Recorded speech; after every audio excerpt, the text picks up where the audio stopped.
बिल्कुल जी, welcome back. और फरा और मैं बात कर रहे थे, हम इतने परेशान हो गए कि हमें पता ही नहीं लगा कि कैमरा जो है कट हो चुका है, हम आपसे मिल चुके हैं। क्यों? क्योंकि हम अपनी प्राइवेसी के लिए इतने परेशान थे। जो हर पाकिस्तानी व्हाट्सएप के एक नए मैसेज के बाद परेशान है और उसको अग्री कई लोग पढ़े बगैर कर चुके हैं और कई लोगों ने भी नहीं किया, क्योंकि 8 फरवरी तक वक्त दिया गया। तो फरा से मैं यही पूछ रहा था कि आप अग्री कर चुकी हैं? फरा ने कहा जी मैं अग्री कर चुकी हूँ, इसलिए फरा ज़्यादा परेशान थे। हाँ, क्योंकि मेरे तो होश ही उड़ गए ना कि हमजा ने मुझे बताया, मैंने कहा वो तो एक सिंपल सी वो आई थी अपडेट कि मुझे लगा कि कोई सॉफ्टवेयर अपडेट हो रहा होगा, पढ़ा भी नहीं क्या लिखा हुआ है और फ़ौरन मैंने एग्री करके आगे चलो यार जल्दी से खोलो और अपने काम करो। लेकिन ये व्हाट्सएप की नई पॉलिसी है जनाब, जिसके बारे में हम जिक्र कर रहे हैं, जिसने सार्फिन को, हमजा जैसे सार्फिन को मुश्किल में डाला हुआ, मेरे जैसे तो निकल चुके हैं इस मुश्किल से। लेकिन व्हाट्सएप सार्फिन का डाटा जो है ना सिर्फ इस्तेमाल करेगा बल्कि उसे फेसबुक के साथ शेयर भी करेगा। हमजा क्यों? इसे कि हम तो समझते थे कि व्हाट्सएप बहुत सेफ है और इसमें कोई हमारी जो है चैट नहीं देख सकता, एंड टू एंड इंक्रिप्शन है। आप जो बात कर रहे हैं वो तो व्हाट्सएप को भी नहीं पता। इस तरह की बातें हमने सुनी थी, लेकिन अब ये सुन रहे हैं कि जी के 8 फरवरी तक इसको अग्री करें। अगर आप अग्री नहीं करेंगे तो आप व्हाट्सएप इस्तेमाल नहीं कर सकेंगे। नहीं, आप लोगों को वो बताइए जो आप मुझे बता रहे थे ब्रेक में, ताकि आप भी जरा हॉल जाए उतना ही जितना। अच्छा, अभी तक जो मुझे इस बात की समझ आई है वो ये है कि वो आपका डेटा फेसबुक को देगा या दीगर वेबसाइट्स को दिया जा सकता है। जो भी चीज़ है इसके ऊपर तो हम एक्सपर्ट ओपिनियन लेंगे, लेकिन आपकी चैट कैसे शेयर हो सकती है, क्यों शेयर की जा सकती है, उसके रीज़न क्या होंगे, या फिर वो भी मालूमात जो भी वो शेयर करना चाह रहे हैं वो कौन सी मालूमात होगी। और आप व्हाट्सएप इस्तेमाल नहीं कर सकेंगे अगर आप अग्री नहीं करते, आपके पास दूसरी ऑप्शन ही नहीं है। और अगर आप एग्री नहीं भी करते, आपका अकाउंट डिलीट कर दिया जाता है, तो उसके बाद फर्क क्या होगा? क्या उनके पास अभी भी डाटा मौजूद नहीं है? चले वो उस डेटा का जो भी करेंगे, लेकिन आप व्हाट्सएप नहीं इस्तेमाल कर सकेंगे। हम उसामा खिलजी से बात करते हैं जो सोशल मीडिया एक्सपर्ट हैं, उनसे जानते हैं कि ये क्या एक नया प्रॉब्लम जो है वो खड़ा हो गया है। उसामा खिलजी साहब बताइएगा, ये जो व्हाट्सएप की तरफ से कहा गया है कि जी अगर आप 8 फरवरी तक नहीं करते तो आप सर्विस इस्तेमाल नहीं कर सकेंगे, ये इसका इतलाक सब ममालिक पर हो रहा है या यहाँ पर भी डिस्क्रिमिनेटरी है कि कुछ ममालिक जहाँ पे ज़्यादा वो जैसे कि प्राइवेसी की वो बात करते हैं उनको एग्जम्प्ट किया जाएगा?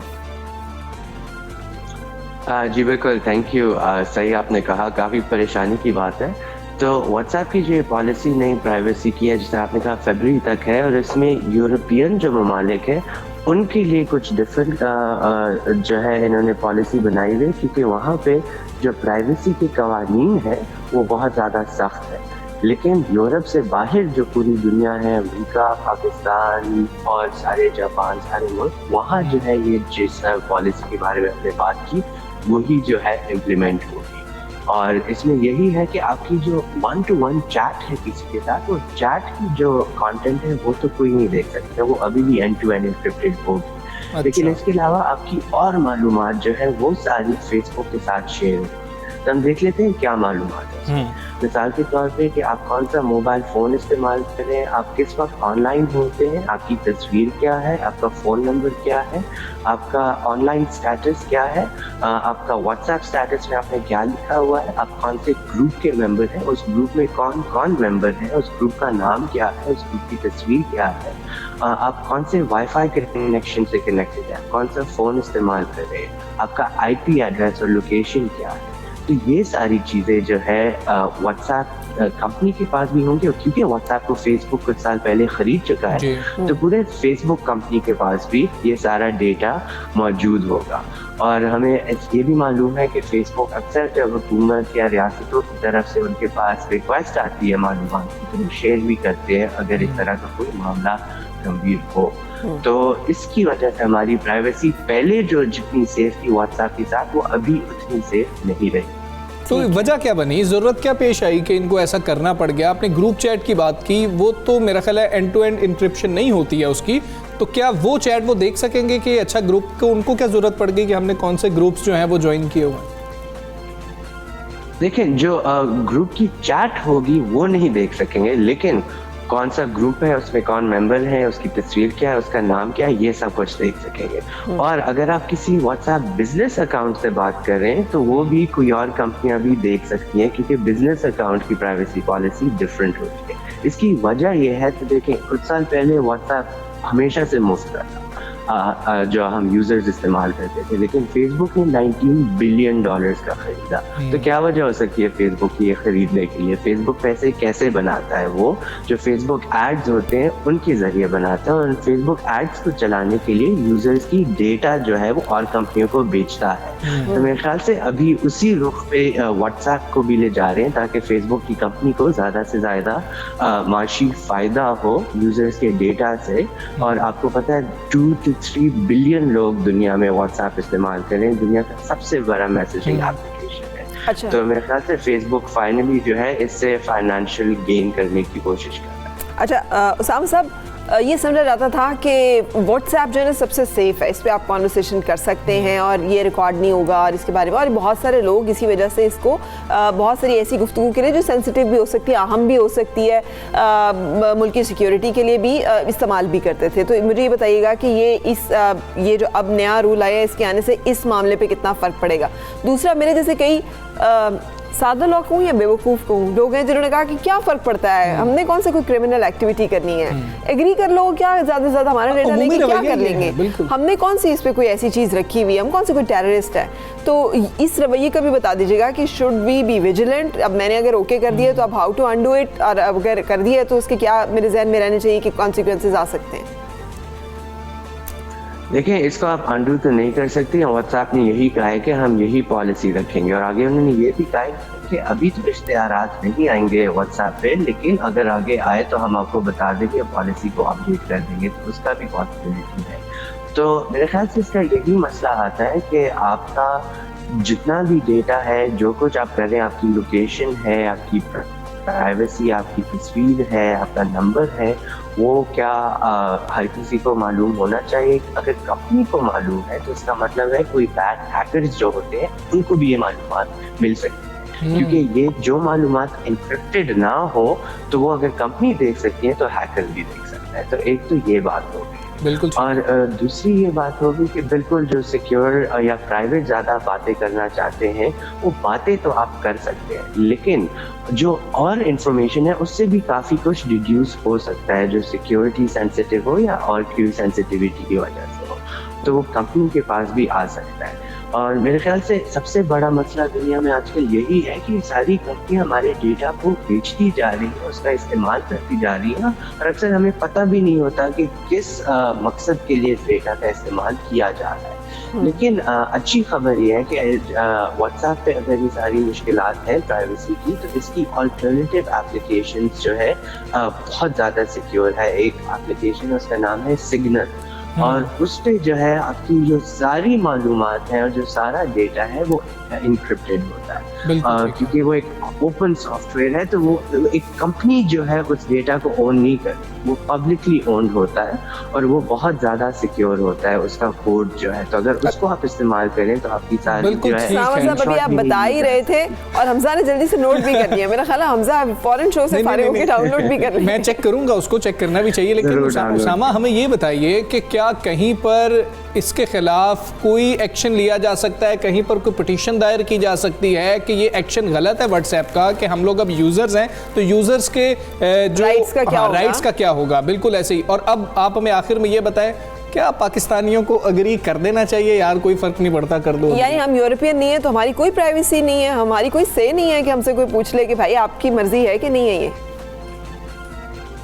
नहीं, बिल्कुल आपने सही कहा। और मसला ये है कि व्हाट्सएप एक प्राइवेट कंपनी है, तो जो प्राइवेट कंपनियां हैं उनकी बिजनेस मॉडल जो है अक्सर यही होता है, जिस तरह फेसबुक हम इस्तेमाल करते हैं, इंस्टाग्राम, ट्विटर इस्तेमाल करते हैं, उनका मॉडल क्या है? उनका ये मॉडल है कि जितना भी लोगों को आप यूज़ करवा सकते हैं, अपनी एप्लीकेशन यूज़ करवाओ, एडिक्शन हमें हो जाती है, और जब वो यूज़ करें उनका डेटा एडवर्टाइजर्स को बेचो ताकि इस कंपनी की प्रॉफिट ज़्यादा से ज़्यादा होती है।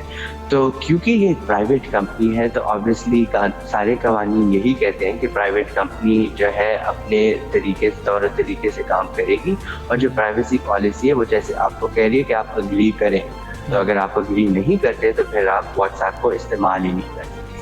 और जहाँ तक बात है कि क्या लोगों को ये इस्तेमाल करना चाहिए, उसकी डिसीजन और उसका जो फैसला है वो लोगों तक ही है कि वो अपनी प्राइवेसी को कितना ज़्यादा जो है वैल्यू करते हैं। लेकिन मेरे ख्याल से अगर आप अपनी प्राइवेसी ज़्यादा रखना चाहते हैं, आप नहीं चाहते आपका सारा पर्सनल डेटा कंपनी के पास जाए, तो फिर आप ऑल्टरनेटिव ऐप। चलो ठीक है, आप अपने ऊपर जिम्मेदारी नहीं ले रहे उसामा, आप अग्री कर रहे हैं या अग्री नहीं कर रहे हैं, हमें ये बता दें। जी मैं तो कोशिश करूंगा कि मैं कम से कम व्हाट्सएप को इस्तेमाल करूं। मैं रेडी सिग्नल इस्तेमाल करता हूं अक्सर चीज़ों के लिए, तो स्लोली जो है लोगों को उसी की तरफ जाना चाहिए। बिल्कुल ठीक है। Thank you so much Usama Khilji for updating us on WhatsApp date. लेकिन वो कहते हैं सुना था हमने कि तुम्हें पता भी नहीं चलेगा और तुम्हें बेच दिया जाएगा, लेकिन आजकल के दौर में ये हो रहा है, हमें पता भी नहीं चलता है और हमारा सौदा भी हो जाता है। हमारी सारी इन्फॉर्मेशन, हमारी सारी चीज़ें जो है वो शेयर भी हो जाती हैं। उसामा ने मुझे दूसरी ऐप बताई, उसके हवाले से मेरा ये मतलब कि ज़हन में आ रहा था कि कल को उधर जब ट्रैफिक ज़्यादा हो जाएगी, लोग ज़्यादा हो जाएंगे, यूज़र ज़्यादा हो जाएंगे, वो भी एक ऐसी ही आपको मेल भेजेंगे, कहेंगे कि जी ये अग्री करें, नहीं तो आप 8 फरवरी 2022 तक जो है आप इस्तेमाल कर सकते हैं, उसके बाद नहीं कर सकते। तो ये तो फिर सेफ नहीं है। लेकिन और फ्री खाता कहीं भी नहीं है दुनिया में। क्यों सर्विस देगा? क्यों कोई सर्विस देगा आपको? और तो और मैं नाम नहीं लेना चाहती, बहुत सारी ऐसी होली जैसे कहते हैं हम कुरान का वो हमने डाली होती है, वहाँ पर भी एड्स लग जाते हैं और बाज़-औक़ात बीच में वर्सेस के बीच में ऐसा ऐड चलता है कि आप हैरान परेशान हो जाते हैं कि इसका इससे क्या लेना देना। लेकिन चूंकि ये सब चीज़ें आजकल की कमर्शियल दुनिया का हिस्सा एंड एस्पेक्ट है, सो वो हमारे इख्तियार में नहीं है, हमारी चॉइस पे नहीं है। वो जो मार्केटियर चाहेगा और जो कंपनीज चाहेंगी वही होगा। खैर जी, अपनी प्राइवेसी का बहुत ज़्यादा ख्याल रखें और सोच समझ के अग्री करें। जो लोग अग्री कर चुके हैं वो फिर अग्री, मेरा ख्याल है कि 90% से ज़ायद पाकिस्तानी इसको अग्री ही करेंगे, तो आप लोग भी ज़्यादा परेशान ना हो। हाँ, क्योंकि फ्री में जो है फ्री में फ्री की चीज़ को छोड़ना जो है थोड़ा मुश्किल काम होता है। सो चॉइस इज़ योर्स कि आपने अब इसमें क्या करना है। आगे चलेंगे और एक और इम्पॉर्टेंट इशू जो है वो आपके साथ डिस्कस करेंगे। जनूबी पंजाब के आखिरी ज़िला रहीम यार खान में वाक़ शेख ज़ैद हॉस्पिटल जो है 1300 से ज़ायद बिस्तरों पर मुश्तमिल है, जहाँ पर दूर दराज से लोग इलाज मुआवजे के लिए आते हैं। लेकिन महकमा सेहत की गफलत और नाअहली है कि ये मिसाली इदारा गुज़िश्ता 6 माह से माली मसाइल का शिकार है। और अस्पताल के 846 डेली वेजेस, एडहॉक और कॉन्ट्रैक्ट मुलाजमीन है, उनकी बहाली और तनख्वाहों की अदम अदायगी की वजह से वो इस वक्त सरापा एहतजाज हैं। वो कई माह से ये एहतजाज कर रहे हैं और उनकी बात कोई नहीं सुन रहा, उनकी आवाज़ कोई नहीं सुन रहा। जो अफसोसनाक बात है, इस हवाले से बातचीत करेंगे। Sufiyan Zulfiqar, vice chair health professional, Sheikh Zayed अस्पताल रहीम यार खान हमारे साथ हैं। अस्सलाम वालेकुम। बताइएगा सुफियान साहब, मुलाजमीन के मुतालबात क्या हैं और इनको तनख्वाहों की अदायगी क्यों रोकी गई है? ये जो एहतजाज हो रहा है, इस एहतजाज का क्या कुछ अभी तक नतीजा निकला है या अभी बाकी है? बिस्मिल्लाहिर्रहमानिर्रहीम जी, देखें हमारे शेख ज़ैद मेडिकल कॉलेज हॉस्पिटल के 846 मुलाजमीन हैं, वो अरसा 15 से 20 साल से जो है अपनी ड्यूटियां सर अंजाम दे रहे हैं इधर शेख ज़ैद हॉस्पिटल में। तो जब से हमारे MS डॉक्टर आगा तौहीद साहब ट्रांसफर होके आए हैं प्राइमरी एंड सेकेंडरी से, जब से ये आए हैं ये इन्होंने अस्पताल को मसाइलस्तान बना दिया है, क्योंकि एक नॉन टेक्निकल बंदे को इतने बड़े टीचिंग इदारे का सरबराह बना के बैठा दिया। इस बंदा ये जैसे ही आया है, इसने आके कहा जी ये सब लोग अनलीगल है, या जो है कि इन लोगों को बगैर एडवर्टाइजमेंट के भर्ती किया गया है। देखें जी, हमारा प्रोसेस किया गया था, बोर्ड ऑफ मैनेजमेंट एक ऑटोनमस अदारा है हमारा, जो वक्तन फवक्तन बोर्ड की मंजूरी से हम लोगों को अपॉइंट किया गया है। 9 माह से हमारा मसला चल रहा है। हमने कोरोना वबा जैसी मूजी मर्ज का मुकाबला किया। जो है हॉस्पिटल में तकरीबन 4000 मुलाजमीन है, उनमें से 846 मुलाजमीन जो है उसमें जैनेटोरियल स्टाफ है, वार्ड सर्वेंट है, उनमें जो है सैनिटरी वर्कर हैं, हमारी स्टाफ नर्सिस हैं, पैरामेडिक्स हैं, डिस्पेंसर हैं, क्लर्क हैं, IT डिपार्टमेंट से हैं, तमाम जो है 1 स्केल से जो है 17 स्केल पे हमारे फार्मासिस्ट भाई हमारे साथ हैं। तो ये जब से MS आया है, इसने हॉस्पिटल को जो है वो कबड्डी का उखाड़ा बनाया हुआ है और ये कहता है कि ये इलीगल है। पहले हमने रोडों को ब्लॉक किया, हमने स्ट्राइक की, जिसकी वजह से फाइनेंस मिनिस्टर मखदूम हाशिम जो वक्त जिनका ताल्लुक हमारे डिस्ट्रिक्ट रहीम यार खान से है, उन्होंने शफकत की। वजीर आला पंजाब ने 31 मिलियन की जो ग्रांट है वो हमें जारी की। अब जब हम MS के पास गए हैं, वो कहता है जी जाएं, मैं नहीं डरता किसी से, आप रोडों को दोबारा जाके ब्लॉक करें, बंद करें, हमारे पास कोई बजट नहीं है। देखें जी, अगर हमने ही जो है अपना फंड जनरेट करना है तो फिर इस MS को सीट पे बैठने का क्या हक हासिल है? तो मेरी गुजारिश है कि इस एमएस को फौरी तौर पर ट्रांसफर किया जाए और हमारे इदारे में जो है 1600 कुछ सीटें एसडीए की पड़ी हैं, ठीक है। जिसके ऊपर फौरी तौर पे जो है हमारे मुलाजमीन को बिल्कुल ठीक है। सुफियान साहब, आप हमें ये बताइएगा कि इस मसले पर क्या आपने अदालत से रुजू किया? अगर अदालत से रुजू किया तो क्या फैसला वहां से आया, उस पर अमल हुआ, नहीं हुआ? देखें जी, हमने अदालत से रुजू किया था, 12 मार्च को हमारा फैसला आया। डेली बेसिस मुलाजमीन ने सबसे पहले कोर्ट में जो है अपना केस मूव किया और कोर्ट ने जो है कहा कि जो 11 सुप्रीम कोर्ट ऑफ पाकिस्तान की जजमेंट है, नोटेड द जजमेंट, इन जजमेंट को नोट करके डेली बेसिस मुलाजमीन को इन फैसले के मुताबिक शेख जायद हॉस्पिटल के जितने मुलाजमीन हैं उनको रेगुलर किया जाए। देखें जी, ये एमएस जो है ये बादशाह बनकर सीट पे बैठा हुआ है, ये कहता है जी मैं किसी सुप्रीम कोर्ट या हाई कोर्ट के फैसले को नहीं मानता। देखें जी, सदर पाकिस्तान को आईनी अस्तशना हासिल होता है, ये बंदा कहता है पता नहीं कि मैं सदर पाकिस्तान हूं जो कानून से बालातर हूं। तो मेरी जनाब चीफ जस्टिस जो है हमारे गुलजार अहमद साहब, उनसे भी गुजारिश है और हमारे वजीर आला पंजाब उस्मान बुज़दार साहब, जिनका खुद का ताल्लुक जनूबी पंजाब से है, और इमरान खान जो वजीर आज़म है पाकिस्तान से, उनसे भी गुजारिश है कि सर एक कितने बड़े इदारे के ऊपर आपने नॉन टेक्निकल बंदा लाके बिठा दिया है बगैर एडवर्टाइजमेंट के जरिए। आपकी जो गुफ्तगू है वो सारी एमएस की तरफ डायरेक्टेड है। मतलब क्या एमएस को हटाना ही असल मसला है या फिर आपका असल मसला ये है कि बरतरफ मुलाजमीन के मुतालबात जो हैं उनको मंजूर किया जाए, उनकी तनख्वाहों की अदायगी की जाए? आपने मुसलसल एक धरना भी दिया हुआ है, इसमें क्या एमएस को बरतरफ करना ही एजेंडा है या बाकी मामला जो हैं अगर वो हल हो जाएं तो आपका जो है वो मसला हल हो जाएगा? देखें जी, हमारे 3 मुतालबात हैं। पहले नंबर पे हमारा जो मुतालबा है वो एमएस को फौरी तौर पे इधर से ट्रांसफर किया जाए। अच्छा। दूसरा हमारा मुतालबा है कि जो 1600 सीटें पड़ी हैं एसडीए की, उसके ऊपर तमाम मुलाजमीन को कन्वर्ट करके, और तीसरा मुतालबा हमारा ये है कि फौरी तौर पे हमारी जो 5 माह की पेंडिंग तनख्वाहें हैं उनको फिल फौर जारी किया जाए। हमारे 3 जो है वो हमारे मुतालबे हैं कि पहले नंबर पे एमएस का ट्रांसफर किया जाए, दूसरे नंबर पे हमारे मुलाजमीन को एसडीए की सीटों पे कन्वर्ट करके उनको रेगुलर किया जाए, और तीसरे नंबर पे हमारा मुतालबा ये है कि हमारी फौरी तौर पे 5 माह की जो तनख्वाहें हैं उनको जो है वो जारी किया जाए। मुलाजमीन जो है रोडों पे आ गए हैं। जी ठीक है सुफियान साहब, ये डिस्प्यूट जो पैदा हुआ है उसकी वजूहात क्या है? एमएस की तरफ से इन तमाम मुतालबात को डिक्लाइन करने की वजूहात क्या बताई गई? क्या उन तमाम एसओपीज को या तरीकाकार को फॉलो किया गया था जो लोगों को एनरोल करने के लिए, भर्ती करने के लिए लाजमी होती हैं, जरूरी होती हैं? देखें जी, हमारा जो है शेख जायद हॉस्पिटल जो है वो एक खुद मुख्तार इदारा है, अटानमस इदारा है। बोर्ड ऑफ मैनेजमेंट के जो मेंबरान होते हैं वो मंजूरी दे के, जैसे शेख जायद हॉस्पिटल के डिपार्टमेंट बढ़ते गए, उन्होंने वक्तन फवक्तन बोर्ड से मंजूरी लेके हमें अपॉइंट किया गया। तो जो है हमें जो एडवर्टाइजमेंट के भी जरिए कई लोगों को रखा गया है, क्योंकि चेयरमैन बोर्ड ऑफ मैनेजमेंट को पावर होती है, वो बगैर एडवर्टाइजमेंट के लोगों को भर्ती कर सकते हैं। जो अटानमस इदारा है उसको कोई एडवर्टाइजमेंट की इतनी खास जरूरत नहीं होती। देखें जी, हमारे हॉस्पिटल में जैसे डिपार्टमेंट बढ़ रहे हैं वो अब चेयरमैन सुफियान साहब, अब चेयरमैन बोर्ड ऑफ मैनेजमेंट कहाँ हैं? अगर उनकी अप्रूवल से ये सारा मामला हुआ है तो वो क्यों इस मुतालबे में आपके साथ नहीं खड़े हैं, और क्या उनके इख्तियारात नहीं है कि वो इस मामले को इंटरवीन कर सके, हल करा सके? अगर वो आपको भर्ती कर सकते हैं तो वो आपको रेगुलराइज करने में, आपको पेरोल पे रखने में भी अपना इख्तियार नहीं इस्तेमाल कर सकते क्या?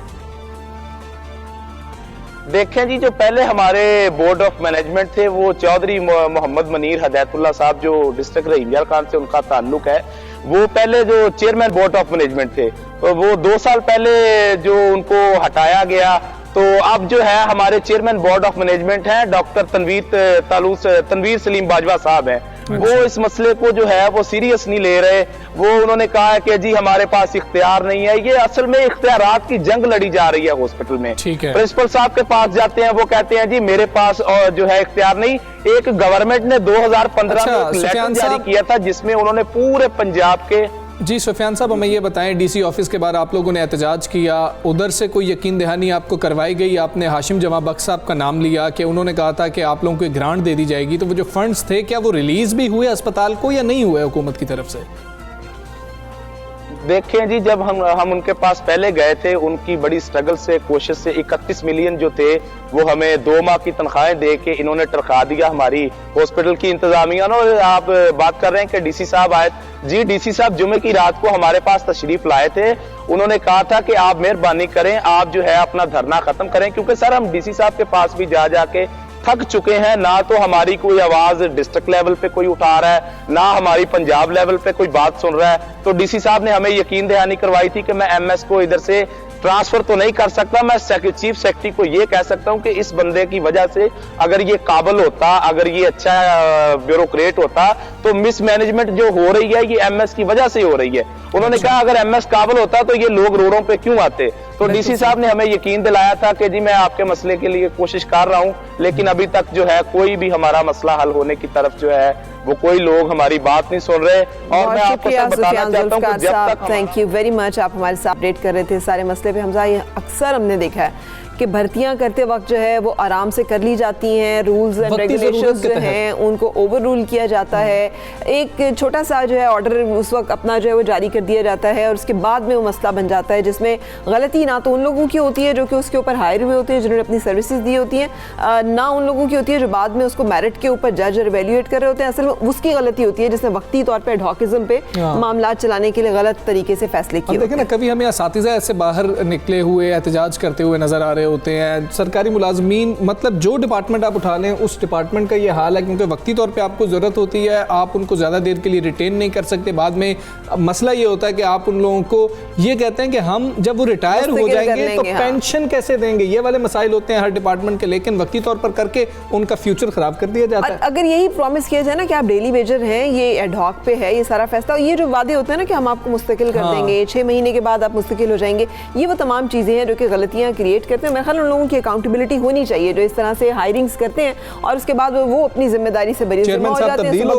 हैं, और उसके बाद वो एक मसला जो है वो खड़ा हो जाता है, ना तो समझ में आती है उन लोगों का क्या किया जाए, उनके चूल्हे कैसे चले, ना कोई जिम्मेदारी लेने के लिए तैयार होता है। बिल्कुल ऐसे ही है जी। खैर, उम्मीद करते हैं कि ये जो मसाइल हैं इनके हल हों, और ये जिन्होंने कोरोना में इतनी खिदमत की है मरीज़ों की, उनके मसाइल को भी हुकूमत जो है वो गौर से देखे। आगे चलेंगे। फ़रा, कल खबर आई, बड़ी अफसोसनाक खबर थी, मरूफ शायर और अदीब नसीर तुराबी साहब अलालत के बायस गुज़श्ता रोज़ कराची में इंतकाल कर। उनकी उम्र 75 बरस थी। वो उर्दू के नामवर शायर थे, माहिर लिसानियात थे, लुगत नवीस थे, नामवर ख़तीब अल्लामा रशीद तुराबी के फ़र्जंद भी थे। और उनका जो पहला मजमुआ था अक्से फरियादी, साल 2000 में वो शाया हुआ था, और 1971 में पाकिस्तान के 2 लख्त होने के बाद उन्होंने वो हम सफ़र था मगर उससे हम नवाई ना थी जैसी इंतहाई मकबूल होने वाली गज़ल गई थी, जिसके बाद वो कुरतुलैन क्यूबी ने जो है वो पढ़ी और वो बहुत ज़्यादा मशहूर होगी और लोगों तक आई। ये वैसे ये अपने ये जो सामने से स्क्रीन पे आप देख रहे हैं, जब इन्होंने खुद भी पढ़ी थी तब से ही जो सुखनवर लोग हैं और जो अदबी हल्के हैं उनके अंदर इस नज़म की बहुत, इस गज़ल की बहुत दाद जो है वो दी गई, और ये हर एक शख्स को अपने बहुत हस्बे हाल लगती थी। सो ये कुछ ऐसे अफकार और ख़यालात और अशार थे जिसके साथ उन्होंने अपना नाम जो है वो अदब में हमेशा के लिए अमर कर लिया। जब तक ये गज़ल जो है ये गाई जाएगी, पढ़ी जाएगी, लोग नसीर तुराबी को हमेशा याद रखेंगे। सो दुआ के साथ कि अल्लाह ताला उनकी मग़फ़िरत फरमाए और दर्जात बुलंद फरमाए। हम एक ब्रेक ले लेते हैं और बाद आपसे फिर मुलाकात होगी।